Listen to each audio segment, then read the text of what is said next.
Good morning, students. I am Dr. B. Anita Kumari, Associate Professor of School of Management Studies, Wales Institute of Science, Technology and Advanced Studies, Chennai.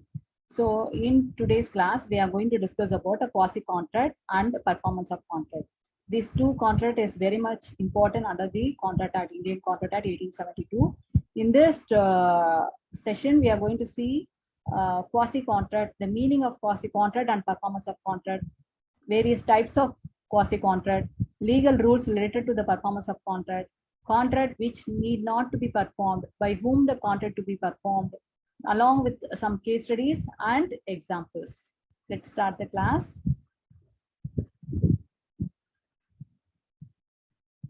So before starting this unit, first we should know the objectives of this class. To state the meaning of performance of contract, to perform the contract, to state the types of performance of contract, to understand the various classification of quasi-contract, to aware the rules related to the performance of contract. So what is called quasi-contract, first of all? So quasi-contract law have been derived from the Latin statement nemo debt locupetri and excellena juctura, which proclaims that no human being should gain an unjust benefit from another loss. It was one of the main principles of Roman law. So actually, the quasi-contract instance, actually, quasi-contract actually is not a contract. Okay, there will not be any kind of a relationship between the parties at the time when they enter in the contract, but the law will impose them to execute certain contract. So I will explain one by one. For example, the word quasi, the word quasi means having some resemblance to, but not at all. Quasi contract means law that are like regular contract law, but not quite so. So it includes offers, acceptance, conciliation to more parties who are legally, mentally capable. Whereas a quasi-contract definition is based on the more of the principles of natural law, such as a moral conscience, justice, honesty, duty towards another human being. See, quasi-contract in the sense, it is not a real contract, but due to some situation, due to certain condition, due to some, emergency purpose, one person may act as another person nominee, or another one person will be entering in a contract with another person. For example, if a package belonging to A is delivered to B, then M is legally obligated to return it. See, in this example, A do not know who is M, but the courier or parcel which is wrongly delivered to the M. Okay, so in this case, what supposed to do? There is no obligation that M he has to return it, but due to some due to some honesty, due to some justice, the another person he wants to deliver the goods to the person whose it belongs to. This is called as a quasi contract. Quasi means almost or apparently but not really a contract, means an agreement which is enforceable by law. This quasi contract created based on the morality, good civilization, ethics and human value. A quasi-contract is not a contract at all because the essential elements for the formation of contract are absent in the quasi-contract. It is an obligation imposed by law upon a person for the benefit of the another, even in the absence of contract. For example, finder of the goods. For example, sometime while you are walking on a road, you found certain somebody's purse which carries their Aadhaar card, driving license, all the things, the important document is there in the purse. In the sense, even the purse is also is having the identification proof of the particular owner of the purse along with the mobile number. Since what will you do? You will make a call.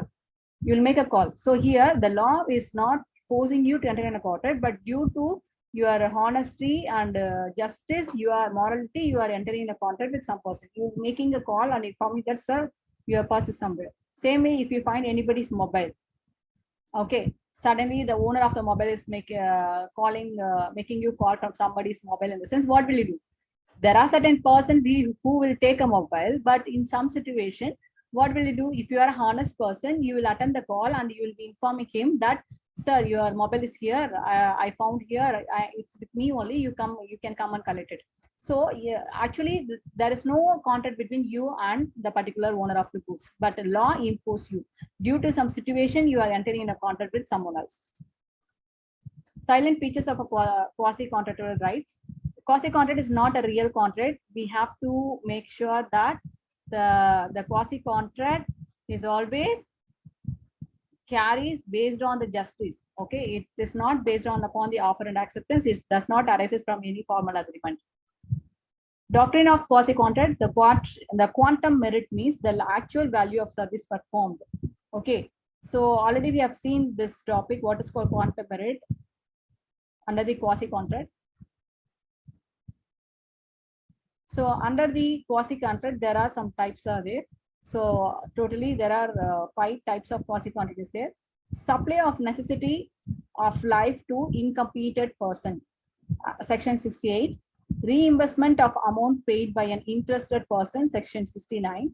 Obligation to pay for non-gratuitous without any expectation. Now, what do you mean by gratuitous? Non-gratuitous means without any expectation. Obligation to pay for non-gratuitous.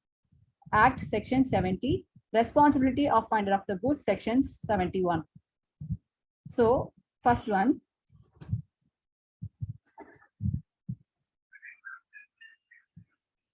supply of necessaries of life to a incapable person.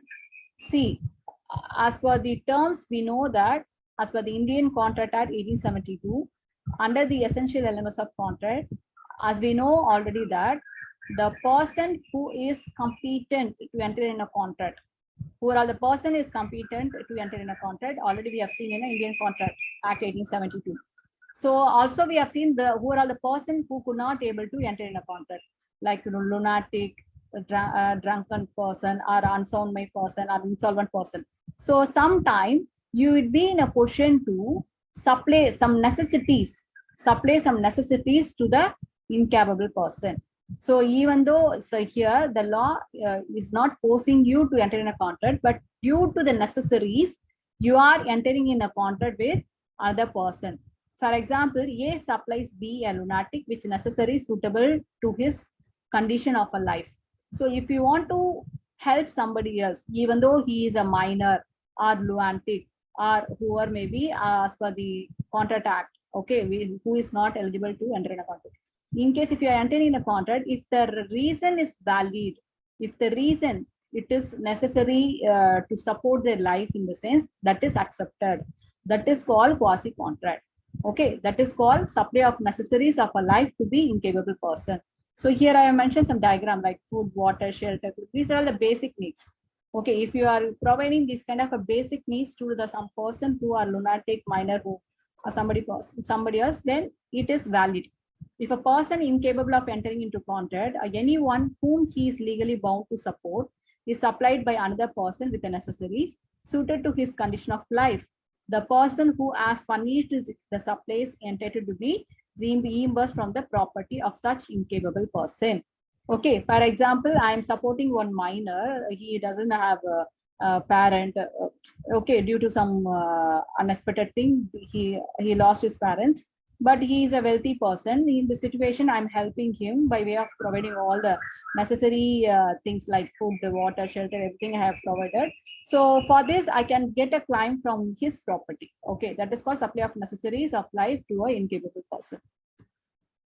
Supply of necessities of the life to a capable person. Here I have given a case study here. So under the Konwarlal versus Suraj Mal, Air, 1963. So this is a case study about Kunwarlal and Suraj Mal. To support Kunwarlal, what happened? He was supplying his necessities. Okay, the necessities which was very helpful for him. So in April in 1963, in this case, the house given to minor on rent for living and studies was held to be the supply of necessaries was recoverable. Okay, that is a case study under the Kanwarlal Sarajmal. The another case study is Nash v. Iman, 1908. So actually in this case, the defendant was a minor. He already had sufficient clothing suitable to his position. He was supplied further clothing by the plaintiff, who was a tailor. It was held that the price of the cloth was supplied not recoverable on the grounds, since it is not a necessary of us. It is not coming under supply of necessities. So can you able to understand? So under the case of Nash versus IMA 1908, so even though the particular miner is having enough cloth, the tailor to support him was providing some cloth. So after that, he was trying to recollect the money, whatever cloth he has provided, but he could not able to recollect it. He could not able to recover the amount, whatever he spent for the cloth. Why? Because since the miner is having already cloth, since it is not coming under the supply of necessities. Whereas in the first case, Kanwarlal Suraj Mall, in this case, even though he is a minor, he was giving his home for rental purpose, for study purpose. Okay, so this case is a valid. So if the particular situation where which is relies on the necessities, then it is acceptable. Reimbursement of amount paid by the interested person. A person who is interested in a payment of money, which is another is bound by law to pay and who thereof pay it, entitled to reimbursement by others. So sometime to support somebody else, even though you are not related to the particular person, you might be entering in a contract. Okay, so that is called as reimbursement of amount paid by interested person. See the example here. A hold a land in Bengal on a lease. B is the owner of the land. The land revenue payable by B to the government is an arrear. Therefore, the government advised the land for the sale to recover the dues. So to prevent the sale of a land, A pays the arrears of a land revenue. In this case, B is bound to reimburse the amount to A. So I hope so you can understand. A is the owner of the particular home. He is having the home in Bengal. So he let his home for lease purpose. B is a tenant. So in such situation, what happened? A, he has to pay certain tax or something else. So now to help A, B is entering in a contract with the government and he's settling down all the payment, whatever is due from A's point of view. Later on, he can collect from the A. This is a best example for reimbursement of amount paid by interested person. I hope so you can understand. So reimbursement of amount paid by interested. So in this example, clearly you can understand actually the contract is between A and the government. Okay, but B is entering in the contract to support A. B is providing money and just settling down all the accounts which is related to the A. Later on, he can recover it. That is the best example for this. So one case study is there. That case study is about Govindaram versus state of Gondal. So actually in 1950, in this case, the defendant agreed to sell the mile to A, who agreed to sell the mile to plaintiff. The defendant as a owner was bound to pay the municipal taxes due on the mill, and these arrears amount to rupees 1 lakh. The defendant defaulted, and so the second plaintiff paid to avoid litigation with the municipality. The plaintiff too sued the defendant for recovery for the amount under this section. You could able to understand. So Govindaram, a state of government. So Govindaram, to support his defendant, he paid the 1 lakh rupees. So to the government. Later on, he could able to recover it. So that is called reimbursement of amount paid by the interested person. Obligation to pay for non-gratuitous. So what is called non-gratuitous? Without any expectation. Sometimes the person lawfully does anything for another person, deliver anything to him non-gratuitously, later is bound to make a compensation and restore the things as stored silver. For example, see this. A tradesman leave his goods at B house by mistake. B treat the goods as his own and use them.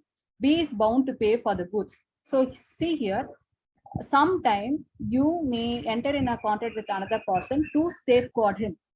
Okay, so in such case, the person may accept the work whatever you have done. So here I have given a 2 example. The second example, A saves B's property from fire. A is not entitled to compensation from B if the circumstance shows that he is intentionally helping. So what is that here? A is a person who could able to view that the B's property is about to fire. Without the knowledge of the B, he was helping and he was safeguarding the property of B. So in this situation, what is that? This is a non-gratuitous expectation. So what happened? So A also accept the same act. Okay, whereas in the first example, a tradesman leaves his goods at B house by mistake. B treated the goods on his own, used them. So here B is bound to pay. Why? Because this is not a necessary thing. This is not a immediate thing without the expectation, without the permission of the owner. He started to use it. In this case, he has to pay for it. Responsibility of a finder of the goods. So what is called responsibility of the finder of the goods? A person who find the goods belonging to another and take them into his custody is subject to same responsibility as bailey.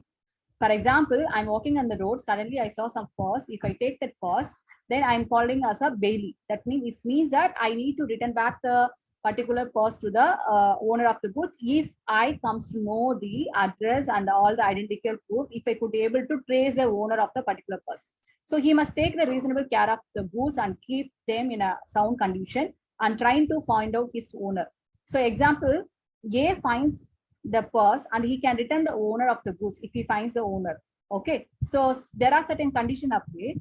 In case if the finder of the goods is not in a position to find the owner, for example, I'm walking on the road, I saw some small puppy, some quality puppy, I have seen that, then I could not able to ask the owner of the puppy. Okay, so I'm searching here and there, I could not able to trace out the owner. Even I'm just keeping the puppy in my home. Okay, I'm safeguarding the puppy. Just I'm waiting for anybody's request whether they could able to trace out the puppy or not. So in this case, I could not able to find anybody who is searching puppy. So what I can do, either I can keep the puppy with myself or I can hand over to somebody else.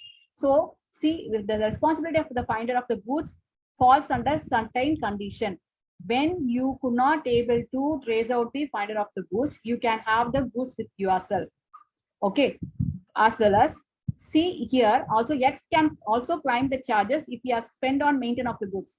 Same example as I told you that I found the puppy, I'm keeping under my custody, I'm giving food, all the things, I'm spending my money to take care of the puppy. After 10 days the owner has come, the owner is asking the puppy. So in such situation I can get a claim whatever amount I spent to safeguard the particular puppy. Okay, why? Because I'm safeguarding. For safeguarding the property, I have done something in the sense. In such situation, I can claim the amount. In case if the owner refuses to pay amount, then I can sue against him, or else I can hold the property. Next one, if the owner of the goods is denied the goods, that the finder can either withhold the goods and leave the goods.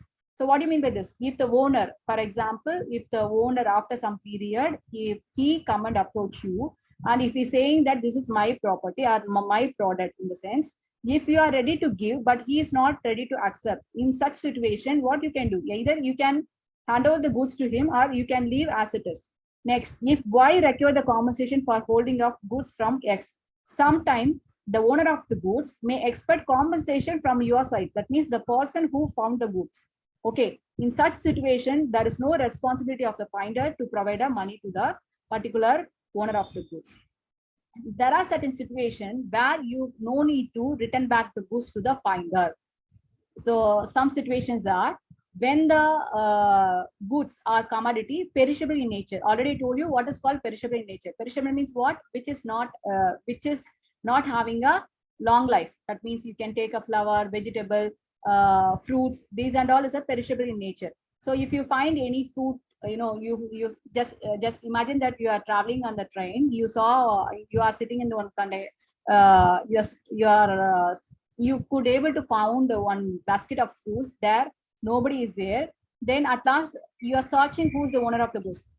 If you could not able to find the owner of the goods, you can't able to do anything. Since the goods is a perishable in nature, you can't able to hold it for yourself. As well as what you can do, you can search the finder of the goods. So in such situation, you no need to return back the goods to the particular owner of the goods.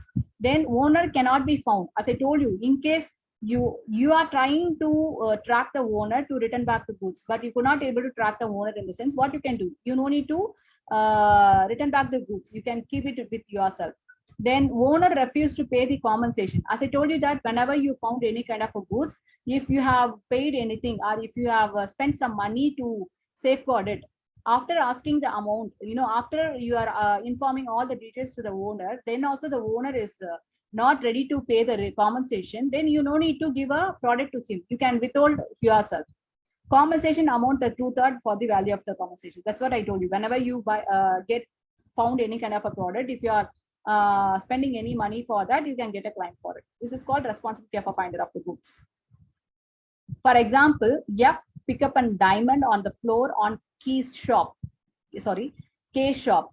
He handed it over to the K to keep it till true owner is found out. No one appears to claim it for quite some week, in spite of the wide advertisement is given in a newspaper. F claims the diamond from K, who refused to return. Now K is bound to return the diamond to F, who is entitled to retain the diamond against the whole world except the true owner. Can you able to understand? So F is one person. Just imagine that he is a public. Okay, he found some diamond in front of the K's shop. So what he does, he hand over the diamond to the case and given instruction that please try to find out the owner of the particular diamond. If you find the owner of the diamond, please check the validity proof of the identity of the particular person and make him to prove that the particular diamond belongs to him. Okay, K was trying to find the owner of the particular diamond. He could not able to find it. So later on, the public has visited the shop and he was asking the shopkeeper, would you find the owner of the particular goods? He said no. Then he was asking, okay, then return back the diamond to me. Now K is refusing to give a diamond to the F. So in this case, what will happen? Actually, the case is favored to the F. Why? Because the particular product is found by F, not by K. So now F, he can approach K to give a product to F. Payment of delivery by mistake under coercion. Sometime what we will do, by mistakenly, we will be handovering some goods or we will be handovering some money to someone else. In such case, if he comes to know, we can recollect it. That is called payment of delivery by mistake or under coercion. See this, a person to whom money has been paid or anything delivered by mistake under the coercion must repay and return it. Example, A and B jointly owes rupees 5,000 to C. A alone pays this amount to C. B, not knowing this, again he has paid a 5,000 to C. In this case, C is bound to repay the 5,000 to B. So I hope so you can understand. A and B, both the persons have won. That means they have received 5,000 from C. Actually, A only have agreed to pay amount to C. Even he has given a money to C. Without knowing this, B entered in a contract and he also returned the 5,000 to C. So in this case, it is the responsibility of the C to return back the money to B. Why? Because already A has given a money, so he should not collect money again from the another partner. So one more example also you can take, like this is a case study is given. Amin Trading Co. versus a Bank of Baroda 1994. A railway company refused to deliver up the certain goods to the consignee except upon the payment of an illegal charge for carriage. The consignee pays the sum charged in order to obtain the goods. He entitled to recover so much of a charge as is illegally excessive. So Section 72 does not draw any distinction between a mistake or fact or mistaken of law. So another example we can give you. So in this case, actually what happened, an amount of rupees 50,000 by mistake was credited to the defendant partnership firm by plaintiff bank. It was held that the defendant cannot unjustified entry on an account of wrong entry made in a bank account and it's liable to repay. So that's all. These are the types of quasi contract. Again, I'm telling you the small recap of the quasi contract. So quasi contract in the sense when actually there is no, it is not a real contract. There is no intention to enter in a, there is no intention by the parties to enter in a contract, but the law will impose them to enter in a contract due to some justice, moral value, or some, honesty, concern. Okay, there are some types of contract, supply of necessities of life to the incompetent person. That means, as per the Indian Contract Act, you should not enter in a contract with some persons like lunatic, minor, and all. But due to some necessity, if you want to supply any kind of a necessities, necessity items to safeguard their life, then you can enter in a contract with them. That is called supply of necessity of a life to the incompleted person. For that, you can recover a money. Whereas reimbursement of amount paid by interested person, sometime to support somebody else, you can enter in a contract with the person and you can pay a money. For that purpose only, I have given an example. So the tenant or tenant of the house, sometimes they can pay any tax or any kind of a water tax, any kind of a tax of the owner to safeguard them. Okay. Next, obligation to pay for non-gratuitous act. Sometime without any expectation, you can pay a money. Next, responsibility of the finder of the goods. So what do you mean by that? Whenever you find any kind of a goods, you have to hand over to the owner. In case if you could not able to find the owner, then you can do further. Okay, so in that also we have seen lot of condition. Last one, wrongfully amount is debited. But what do you mean by this? In case if you have if you have given amount to somebody else, okay, so reimbursement of amount paid to the interested person and repayment of delivery by mistake or under coercion. That means that in case if you paid amount, for example, I went to one grocery shop, I purchased the items worth of 1,000 rupees. Instead of giving 1,000 rupees, I have given at 2,000 rupees. But after reaching home only, I realized that, oh, I forgot I have given 2,000 rupees, but the actual cost is only 1,000 rupees. So in this case, what you can do, you can go back to the particular shop and you can claim your money. That is called payment of delivery by mistake or under coercion. So next one, performance of a contract. What is called performance of a contract? Performance of contract means both the promiser and promisee have fulfilled their respective obligation which contract placed on the them. When two parties enter in a contract, the promiser and promisee. Who is called as a promiser? The person who is accepting to do something. That is who that person is called as a promiser. Who is called a promisee? To whom the promise has been made is called as a promisee. Okay, so when the two parties enter in a contract, they have to complete their respective promise or obligation. That is called performance of the contract. For example, A visits a stationery shop to buy a calculator. The shopkeeper delivers the calculator and pays the price. And A is also pays the price. So this is called as completed contract. Okay, so sometime in case if the shopkeeper delivers the calculator and pays the price, the contract is said to be a completed contract by mutual performance. Sometimes if one person is not ready to perform his respective obligation, the another person also not to perform. So we are going to see all the situation in this performance of contract. Example, A promise C to deliver, A promise to deliver a goods to B on a certain day on a payment of ₹1,000. A expired before the contract date. So A representative are bound to deliver the goods to B and B is bound to pay 1,000 rupees to the A's representative. So what is that? Actually, the contract is between A and B on a certain day of payment of ₹1,000, but before the day A dies. So who will be doing this performance? The particular representative. So in this title, we are going to see who are the parties can able to perform the particular contract in case if the particular promiser or promisee is not available. There are basically two types of performance of contract.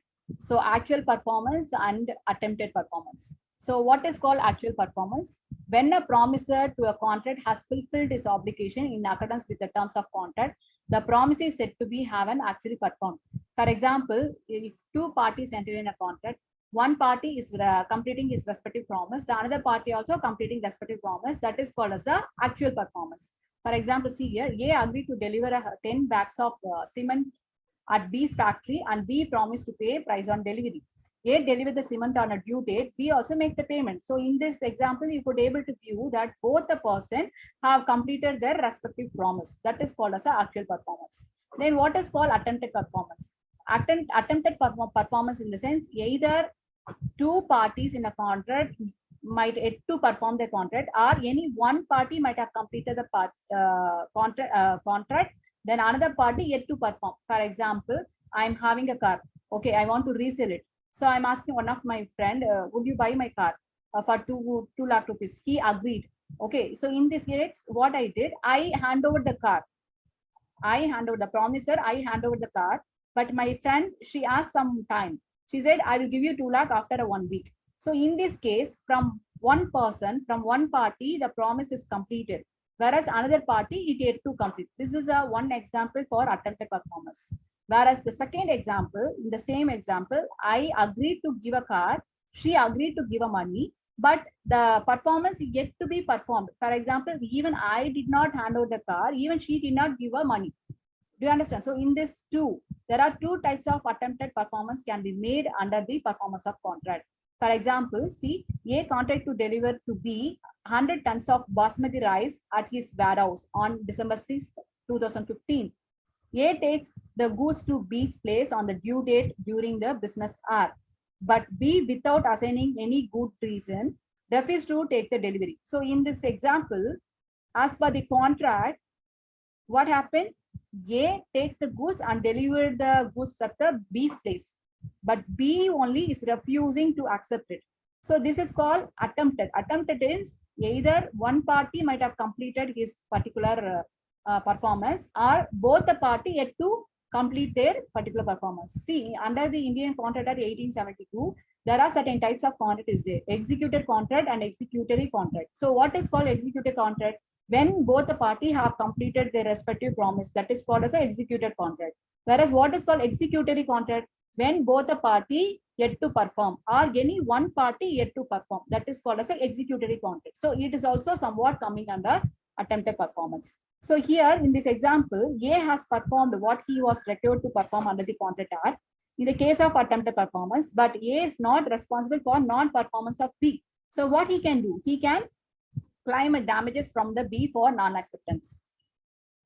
Some of the rules, see, if you students, if you take the performance of contract act, there are some possible two questions to be asked during the examination. One is what is called performance of the contract, and what are the two types of performance of contract, by whom the contract to be performed and not.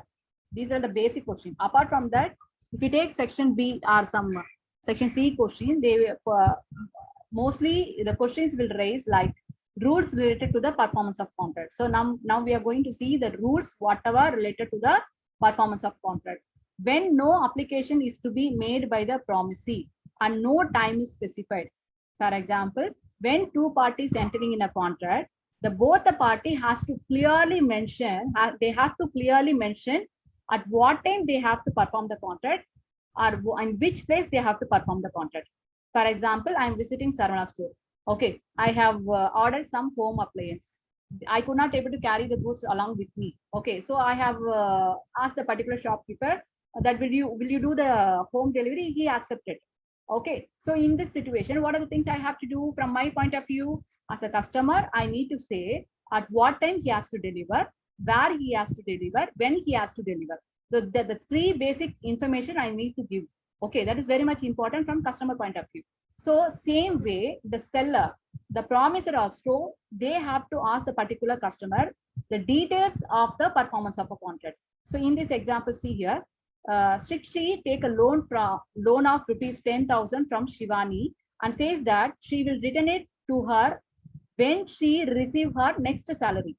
Here the reasonable time for performance of the contract is after Shruti receive her next salary. So she has mentioned, indirectly she mentioned that at the time when she is receiving the next month's salary, she will return the money.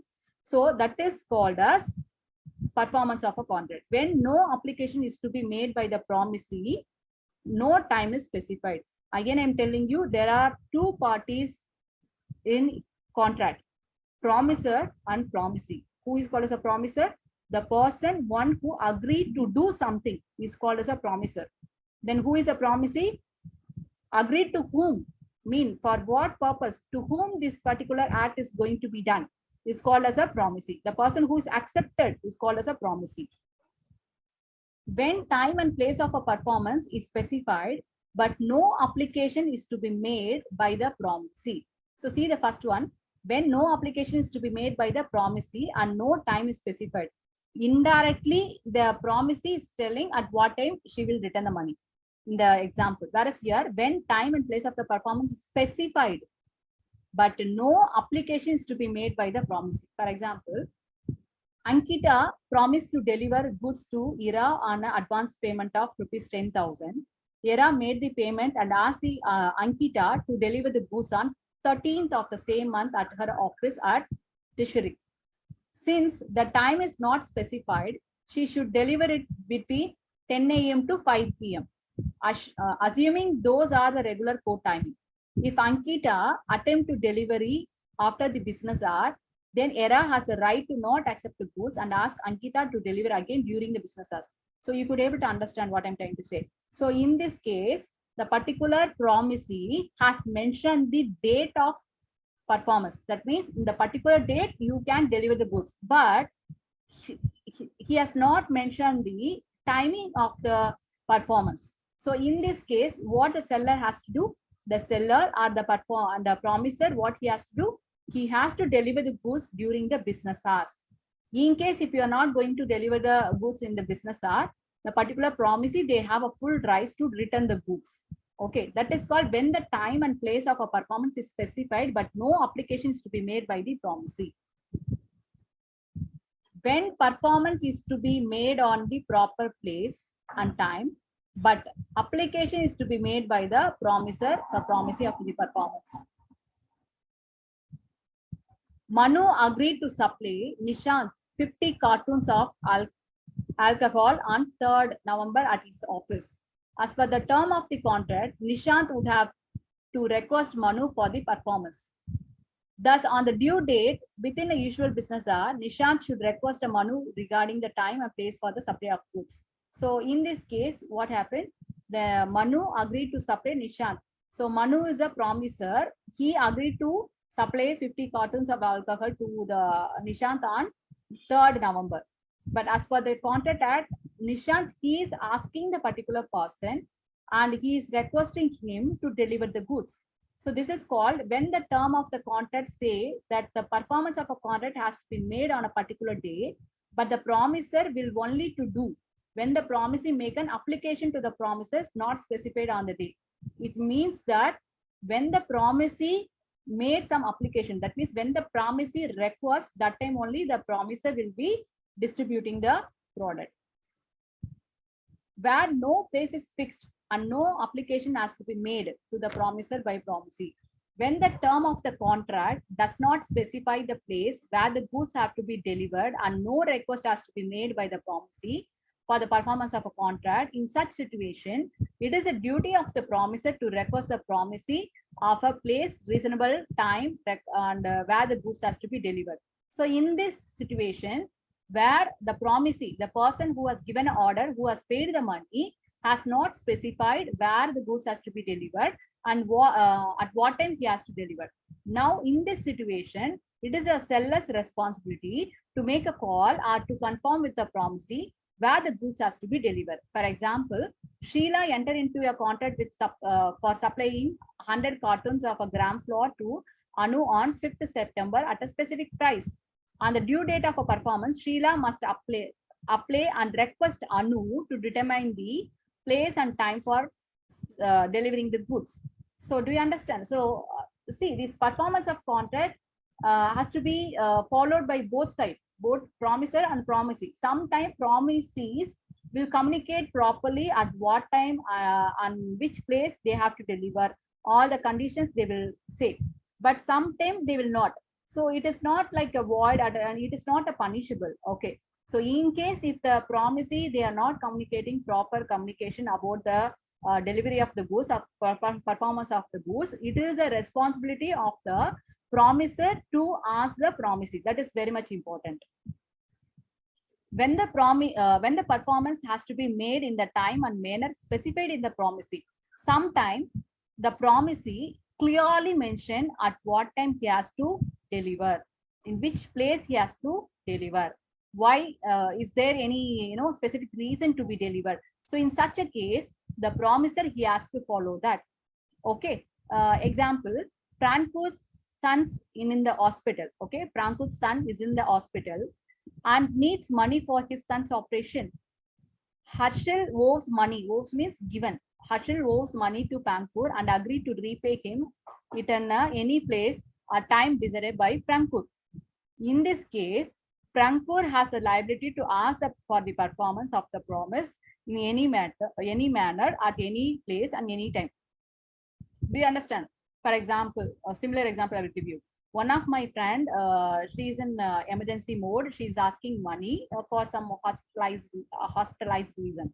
So she asked 1 lakh rupees. Then I said, okay, I'm ready to give you. I have given her 1 lakh. Since she's in a emergency mode, she doesn't ask me where to give and to give and all. She itself voluntarily, the promisee itself voluntarily informed to the promiser that uh, within once this operation get over, I will return back you the money whenever you ask. Okay, so in this case, the promisee has given a promise like to the promiser, like whenever you ask the money, wherever you ask me to come and give a money, I'm ready to give. So that kind of a statement is given by the promisee.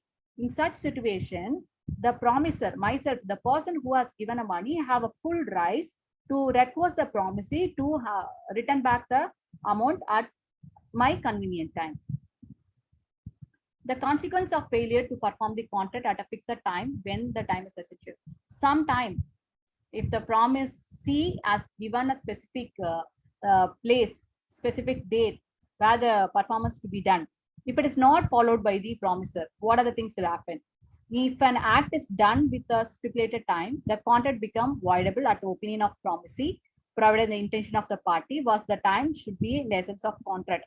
Okay, always the performance of a contract to be done in the stipulated time, which is mentioned in the agreement. In case if it is not done, then he is responsible. So some of the case study is given here in Butra Chand versus Belt 1915. The defendant promised to deliver an elephant to the plaintiff for the plaintiff means defendant. Okay. The defendant promised to deliver an elephant to the plaintiff for the capture of a wild elephant as a part of the Kahada operation.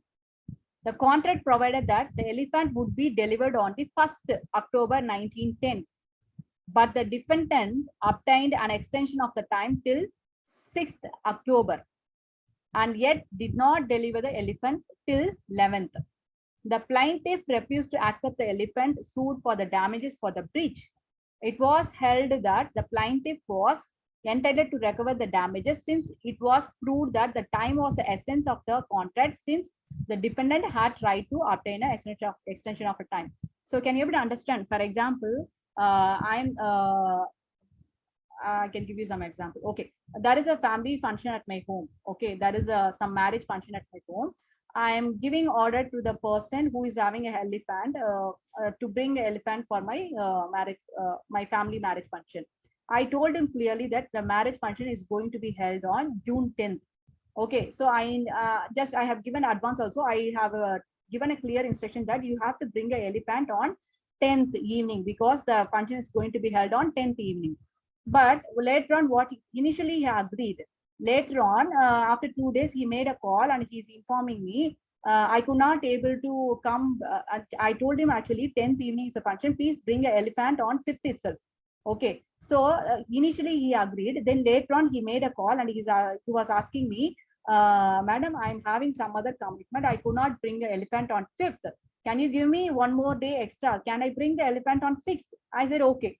Okay, bring the elephant on 6th since the program is on 10th only, but you must bring the elephant on 6th. But what happened? He brought the elephant on 12th. My marriage, my particular marriage function itself got over. So there is no purpose. So in this case, what I can do? I can't able to give a money to him. Instead of that, I can claim a damage from him. This is called breach of contract. Okay, when one person is not fulfilling the condition, whatever is given, if it is not carry the valid reason, then the other person can sue him. Okay, the another example is here, another case study. In the case of state of Kerala versus MA Mati in 2007, it was held that if there are any delays in the performance of a reciprocal obligation by an employer, the contractor gets the right to avoid the contract. But if he does not avoid the contract and accept the belated performance, he cannot claim the compensation for any loss sustained to him due to the delay in performance unless he give a notice for the same to delaying party. So these are the example for this. The intention of the parties. So whenever, so that's all the rules related to the performance of contract over. Next, the intention of the parties. So as per the Indian Contract Indian Contract Act 1872, the question of whether the time is of the essence of the contract not determined by the intention of the parties. The intention of the parties can be determined from the express words used in the contract, the nature of the contract itself, the nature of the property which form the subject matter of the contract, the surrounding of circumstance. Sometimes one person cannot able to fulfill the performance due to certain reason. The reason might be valid. That reason might be genuine. Sometimes the other party, the promiser, could able to accept it. So always we have to see the surrounding and situation and the reason and nature of the problem when the performance is not able to done by one party. See this case study. This is a case study. Case of Hind construction contractor versus a state of Maharashtra in 1979. The appellant entered into a contract with the respondent on July 2nd, 1955 for some construction work with the condition that the contract should be completed within 12 months from the commencement of the work. The appellant could not complete the work within a stipulated time, and the respondent cancelled the contract with effect from August 16, 1956. The appellant contended that the time was not in the essence and further on account of several difficulties such as excessive rain, lack of proper road, means of approach the site, and completion was delayed. So I hope so you can understand the case. Again, I explain you. Actually, there was a construction, there was a constructor and builder is there. They entered in a contract with one particular person. Okay, at the time of entering the contract itself, he has given clear instruction that you have to complete this construction within a 12 months of time, within a year. At the time he agreed, the builder at the time he agreed, but he could not able to complete the contract within a 12 months.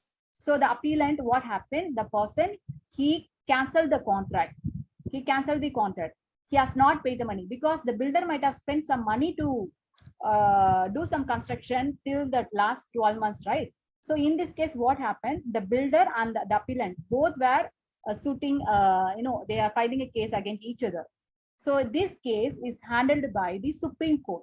The Supreme Court has decided the following aspects. The Supreme Court, in deciding that the time was not the essence of relied on two clauses of the contract. So actually, the Supreme Court has given two way of relief. One is power to grant an extension of a time because the builder has given clear explanation for the work which is not done by himself. Why? Because since the particular customer has given only 1 year of time for the construction work, but within a year he could not able to complete the work. Why? Because due to a lot of reasons like excessive rain, lack of proper road and means of approach site, and completion was delayed. So what Supreme Court has given a decision is either you can extend the time by considering the genuine reason what is given by the builder side, or else you can ask the compensation from the builder for the delay of the work. So two kind of a suggestion is provided by the Supreme Court. So time can be made essence by the notice. Sometimes, see, whenever we enter in a contract, the particular contract to be completed within a reasonable time. Sometime, if the time is not mentioned, what's supposed to say? What's supposed to do in the sense? Either the promisor he has to ask the promisee to say the time, or else the promisee he has to inform the promisor within a day or within a how many days or in which place they have to deliver the goods. So it falls on both parties. Okay. Sometime if the contract is based on the performance is based on some fixed period of time, the particular period, if you are not able to complete it, you can ask the particular promisor by extending the time with help of promise or proper notice or proper requisition letter. Okay, that is called the extension of time. Contract which need not to be performed. There are certain contracts which need not to be performed. Example, novation, rescission, alteration, remission. So already we have discussed this topic under discharge of contract. My video is there in a YouTube. Even I have mentioned the YouTube link also in the description box. If you are not familiar with this point, you can go through the discharge of contract. So under that, the novation, rescission, alteration, remission, this explanation is given clearly in the under the discharge of contract. So anyhow, well, let's see what is called novation in a small recap. Novation in the sense, if you are doing any substitution in the contract, if you are doing any alteration in the contract, then sometime you may or may not accept it. That is called as a novation of contract. Okay. For example, here some case studies I have mentioned here. Ramdevajal versus Maji Devji. The court observed that novation takes place by introducing a new term in the court or by introducing a new party. The contract of novation requires a party to agree or discharge, because already in discharge of contract we have seen that novation can be done in a two-way, either changes in the subject matter or changes in the parties itself. So sometimes if any kind of a changes occurred in the existing contract, that can be either cancelled or cannot be executed or performed. Some of the example also you have mentioned here. A contract like in a partnership firm, liabilities of the old firm are taken over by the new firm. An agreement of a lease is where the tenant gives the lease to another party, make him responsible for the responsibility and obligation that arises from these agreement, etc. For novation is to be in the effect, contract modification must go on the route of original contract held by the High Court in case of juggling culprit. So you can see the much more explanation for this case study in the Google. Then what is called rescission? Already told you, rescission means cancellation. When one party is cancelling the performance, the another party is also having a full rights to cancel the contract. So what is called alteration? If they are doing any alteration, for example, if the contract is created based on some fixed period of time, within the period of time, if you are not able to complete the contract, you can ask the particular person to extend the time. You are doing a modification in the duration of the contract. Sometimes he or may mutually agree, then you can complete the contract. Whereas sometimes the party will not agree. Okay, so this alteration of contract is also plays a major role in the performance of contract. So as in the case United Insurance Company Limited versus MKJ Corporation, it was held that the material alteration is that one which varies the rights and liabilities of the parties ascertained by the deed. What is called deed? We have seen in the Partnership Act. Partnership deed. Partnership deed in the sense when the partnership is created, that they have to sign in a proper document. That document where all the partners sign in one document which clearly states their rules and regulation, roles and responsibilities, the share, the dividends, everything. The document which describes the partners, all this responsibility, everything. That document is called as a partnership deed. Okay, you will be studying under the Partnership Act. So under this partnership deed, if any modification done in this partnership deed, it is not valid, it is void. Okay, so if such kind of activity is involved in any kind of a contract, that cannot be executed. Then remission. So remission means what? Giving up. When two parties enter in a contract, one party, for example, I have given a 5,000 rupees to one of my friend for emergency situation. So I have given only 1 month of time to return back the money. She agreed. But after 1 month, she is returning back only 4,000, and she is explaining that I'm sorry, I lost my job. I don't have any other option to give her money. So then mutually, even I accepted. So I'm giving up. That is called remission. Remission means giving up. When the promisor itself mutually, due to the condition of the promisee, they are giving up the certain consideration. That is called as a remission. So one case study again I have given here. Kapoor Chand Gota versus Himaya Tekin Azam. B had executed a promissory note in favor of A, due to which A was offered a sum of rupees 27 lakhs in the full satisfaction of that note. According to the note, first he accepted 20 lakhs, but late asked for another 7 lakhs and sued B. It was held that in case was completely covered by section. So sometimes, see, you can't able to force the promisor to accept whatever the amount is given by the promisee. For example, as I told you know that I have given a 5,000 rupees to my friend. She has written back only 4,000. Either I can accept this, or what I can do, I can sue the case against her. Okay, it depends upon the person who is involved in the contract. So remission is a part or situation which is depends on the promisor. Okay. Extending the date of performance, as I told you that sometime the extending of a date of a performance is valid with help of the proper document.